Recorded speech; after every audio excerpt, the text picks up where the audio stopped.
हर खबर पर होगी आपकी पकड़। डाउनलोड कीजिए एबीपी लाइव ऐप। नमस्कार, स्वागत है आपका एबीपी न्यूज में। आपके साथ मैं हूं अखिलेश आनंद।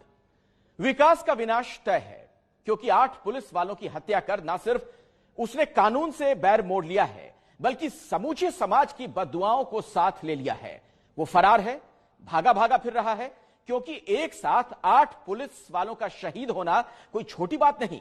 इससे पहले 2009 में डाकू घनश्याम केवट का एनकाउंटर करने में 4 जवान शहीद हुए थे, या उससे पहले 2007 में डकैत ठोकिया के एनकाउंटर में 10 जवानों की शहादत हुई, मगर तब अपराधी को मार गिराने में कामयाबी मिली थी।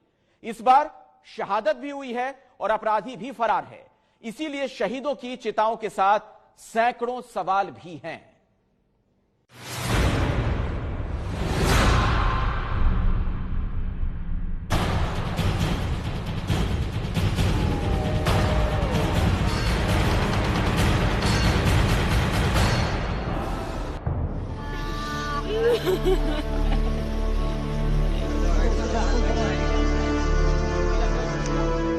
शहीद हो गया, अब क्या करूं, बात कोई सहारा नहीं।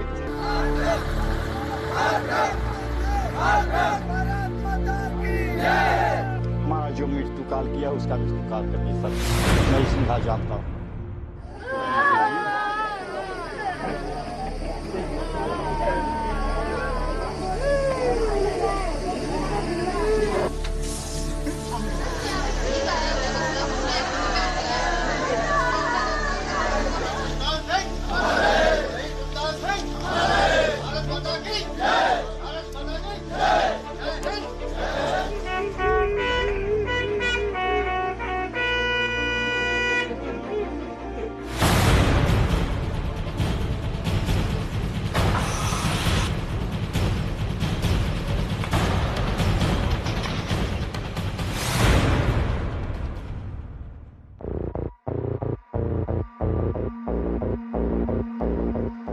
उत्तर प्रदेश के इन जवानों की शहादत शोले बनकर उठेगी। इन आंसुओं की धार विकास दुबे पर अंगार बनकर टूटेगी।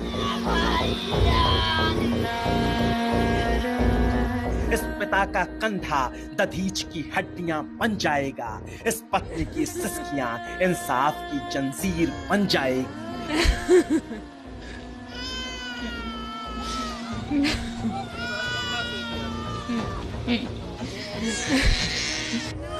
इस बेटे की आंखों से निकलते नीर शमशीर बन जाएंगे। और फिर वार होगा, प्रहार होगा। 8 पुलिस वालों के हत्यारे विकास दुबे या तो गिरफ्तार होगा या फिर उसका संहार होगा।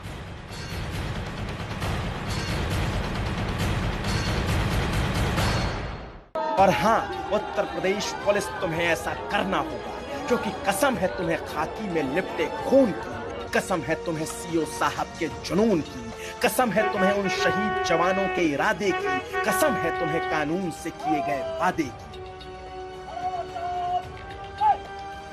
और उस कसम और वादे के खातिर उस क्रूर कायर बुज़दिल भगोड़े विकास दुबे को तुम छोड़ोगे नहीं, किसी कीमत पर छोड़ोगे नहीं। किसी भी अपराधी को बख्शा नहीं जाएगा।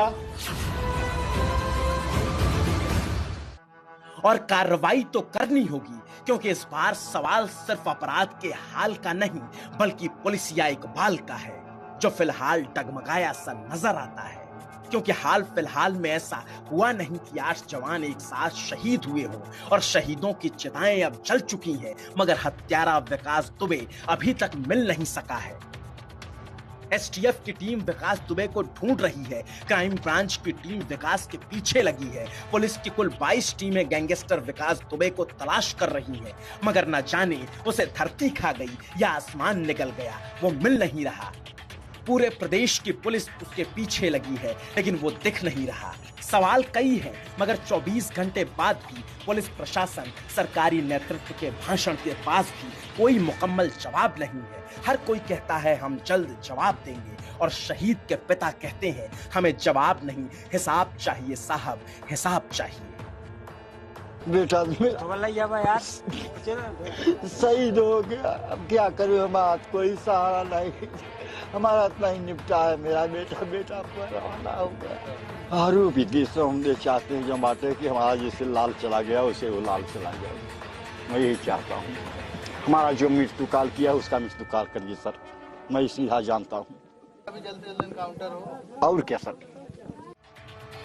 और शहीद दारोगा नेबुलाल के पिता के आंसुओं ने अंगार बनने में ज्यादा वक्त नहीं लगाया, क्योंकि प्रशासन सवालों में घिरा है तो पुलिस के दिमाग को गुस्से ने घेर रखा है। साथियों को खोने का गम भी है और गुस्से और गम में गिरा दी गई विकास दुबे रूपी रावण की वो लंका, जहां उसने पुलिस वालों के कत्लो गारत को अंजाम दिया था। क्योंकि पुलिस जब अपने पर आई तो मानो ये कह दिया, विकास दुबे तू जहां भी है, जब तक छिप सकता है छिप ले, लेकिन ये देख ले, तेरी ये संपत्तियां, तेरी ये कोठियां, तेरी ये गाड़ियां हमने माटी में मिला दी है, तुझे भी जल्द मिलाएंगे।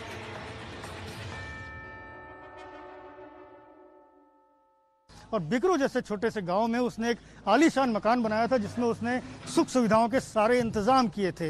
ये देखिए वो एसी है जो विकास दुबे ने अपने बेडरूम में लगाया हुआ था, और आज पुलिस टीमों ने जब इसका मकान गिराया तो उसका सारा साजो सामान क्षतिग्रस्त कर दिया। नीचे देखिए आप यूपीएस पड़ा हुआ कंप्यूटर का, साफ तौर पर देख सकते हैं कि टूट चुका है, क्षतिग्रस्त हो चुका है, लेकिन इंतजाम यहाँ सारा था। आगे देख सकते हैं टीवी है, डबल बेड है। बिकरू जैसा गांव जो बहुत छोटा गांव है, जहां विकास दुबे ने भव्य आलीशान कोठी बनाई थी और किले नुमा इंतजाम थे यहाँ पर। दावा करता था विकास दुबे हमेशा से कि पुलिस तो उसके घर आ ही नहीं सकती, अगर कोई घुस सकता है तो सिर्फ सेना। वो दावा इसलिए करता था क्योंकि उसने यहाँ पूरे इंतजाम किए थे, पूरी सुख सुविधाओं की यहाँ पर कोई कमी नहीं थी। और इस वक्त पूरा घर जो उसका क्षतिग्रस्त हो चुका है, पुलिस टीम ने इसको तोड़ दिया है क्योंकि गुस्सा है। पुलिस के 8 अधिकारी और सिपाही शहीद हुए हैं, तो पुलिस के अंदर नाराजगी है और वो नाराजगी निकल रही है धीरे से। और कानपुर में यहाँ सिर्फ गैंगस्टर विकास दुबे का घर नहीं जमींदोज हुआ है, जमींदोज हुआ है उसका अहंकार, जमींदोज हुआ है उसका गुरूर, जमींदोज हुआ है उसका गुमान।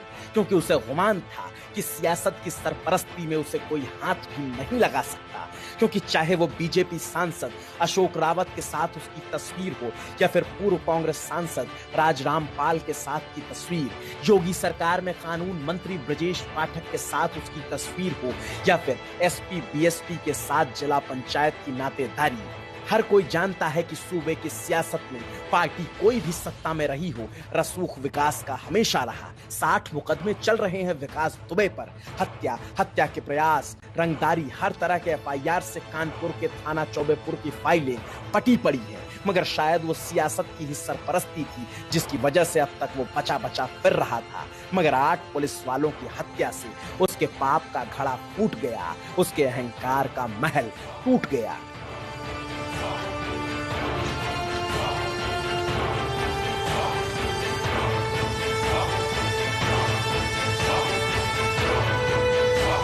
पुलिस को शक था कि घर के अंदर एक तहखाना है और तहखाने में हथियारों का जखीरा, सो गिरा दिया। मगर क्या कहानी यहाँ पूरी हो जाती है? तो जवाब है नहीं, क्योंकि कानपुर की इस कहानी में विकास दुबे के गुनाह का किरदार जितना बड़ा है, गद्दारी की कहानी भी उतनी ही मजबूत है।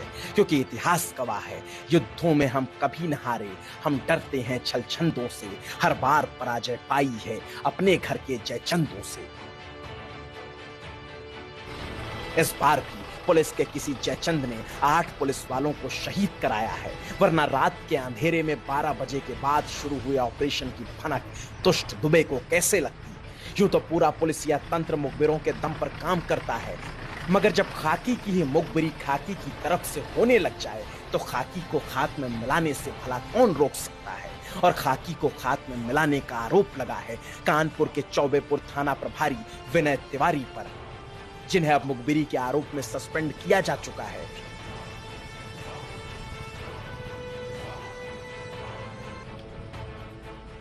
और अगर ये आरोप सही निकले तो ये विनय तिवारी का गुनाह नहीं, गद्दारी है, खाकी से की गई खाकी की मक्कारी है। और एसएचओ विनय तिवारी का नाम इसलिए सामने आया क्योंकि एसटीएफ ने विनय तिवारी से जब कड़ाई से पूछताछ की और उनके कॉल डिटेल खंगाले तो शक और गहरा गया। पता ये भी लगा कि एसएचओ विनय तिवारी दबिश के दौरान सबसे पीछे चल रहे थे।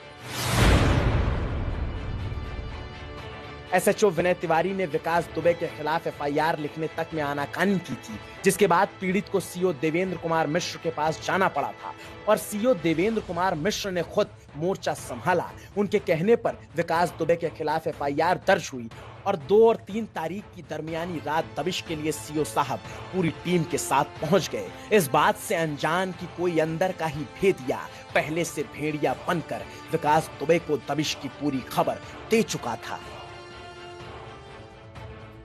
जब तक पुलिस पोजीशन ले पाती 4 जवानों को गोली लग चुकी थी। नींद के आगोश में जा चुका कानपुर का ये पूरा इलाका गोलियों की तड़तड़ाहट से गूंज उठा। विकास दुबे नाम के उस जानवर की हैवानियत का अंदाजा आप इस बात से लगा सकते हैं कि बाकी पुलिस वालों को डराने के लिए सीओ देवेंद्र कुमार मिश्रा की हत्या बेहद निर्ममता से की गई।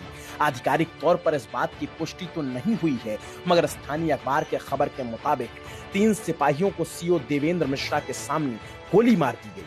फिर सीओ देवेंद्र मिश्रा के ऊपर गोलियां चलाई गई। बचने के लिए सीओ साहब ने दीवार फांदकर एक घर में जाकर पोजीशन ली, मगर बदकिस्मती से वो घर विकास के मामा प्रेम प्रकाश पांडे का था और यही वो घर है जिसमें सीओ साहब ने पोजीशन ली थी। इसी घर में विकास दुबे 8-10 साथियों के साथ रात के करीब 1:30 बजे अंदर जाता है और सीओ देवेंद्र कुमार मिश्रा के सिर में बंदूक सटाकर कई गोलियां मार देता है।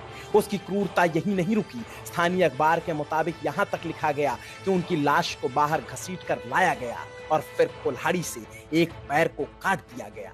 हालांकि इस बात की पुष्टि अभी प्रशासन ने नहीं की है, मगर घर में बिखरा खून तो इस बात की पुष्टि कर रहा है कि वहां उस रात जो हुआ वो बेहद विभत्स था।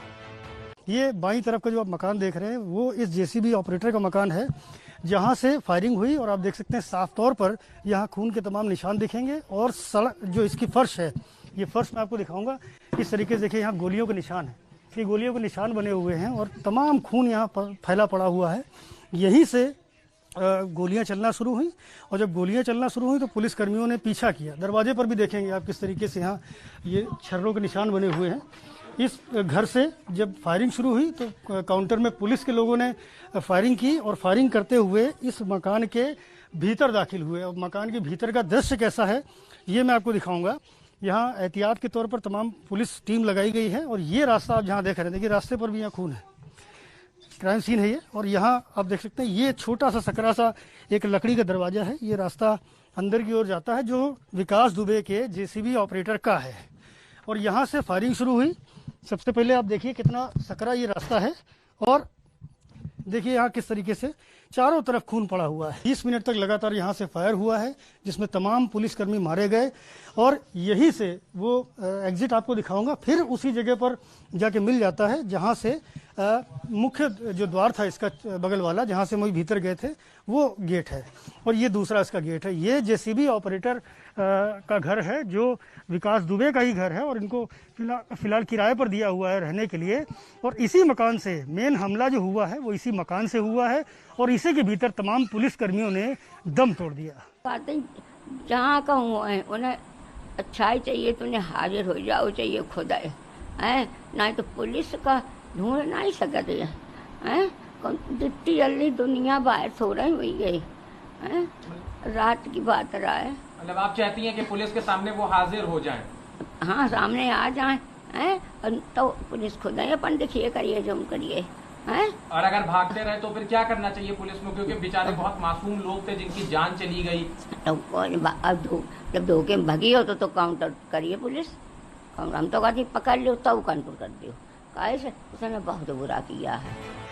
और ये खून के धब्बे तब तक नहीं मिटेंगे जब तक विकास दुबे कानून के शिकंजे में नहीं होगा। और कानून का शिकंजा अगर कमजोर पड़ा तो कानून के नाम पर सत्ता में आए सीएम योगी भी सवालों के कटघरे में खड़े पाए जाएंगे। सवाल सब्र से ज्यादा बड़े हो जाएंगे।